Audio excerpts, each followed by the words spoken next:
मैं आई हूँ यहाँ पर जो है ना कुरान क्लास होती है और 2.5 साल में इन्होंने पूरा कुरान तर्जुमे और तफसीर के साथ ख़त्म किया है माशाल्लाह, और लिखना भी सिखाते हैं अहल खुदा वाले। और आज मेरी बहन ने 2.5 साल मुकम्मल कर लिए हैं और उसका फंक्शन है, ये देखिए तकरीब मुनक़िद की है और कितना खूबसूरत है। पीछे देखिए लिखना भी सिखाते हैं, ये पीछे भी दिखाओ, ये क्या है, प्राइजेस प्रेजेंट्स है ये मिलेंगे और कितना खूबसूरत सजाया हुआ है।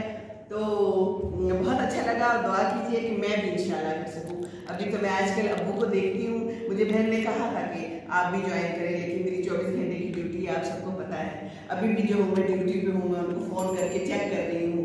तो इंशाल्लाह ताला मैं भी ज़रूर आप लोगों की दुआओं से यहाँ पर आऊँगी और कभी ना कभी ये काम अल्लाह ताला तौफीक दे मैं भी करूँ, आप लोग भी कीजिए। इसमें कितना सवाब है कुरान को समझ के पढ़ने का, जो मैं आपको हर वक्त कहती रहती हूँ कि समझ के पढ़ते तो हम हैं, नमाज भी पढ़ते हैं और रोजे भी रख रहे हैं अपनी तरफ से, लेकिन दिल से समझ के।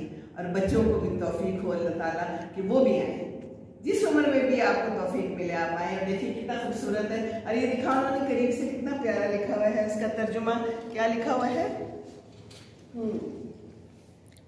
तो ये देखिए कितना अच्छा है। तो अल्लाह ताला सबको तौफीक दे कुरान को समझ के पढ़ने की, और कहीं भी पढ़ ले, जहाँ भी मौका मिले। घर पे आपको टाइम मिलता है तो घर पे पढ़ लीजिए, ठीक है ना। तो मैंने कहा कि छोटी सी वीडियो आपके साथ शेयर करूँ। बहुत शुक्रिया, खुश रहें, खुशियाँ बांटें, अच्छी अच्छी बातें बांटें और कुरान भी बांटें, जरूर बांटें। अस्सलाम वालेकुम रहमतुल्लाहि व बरकातुहू।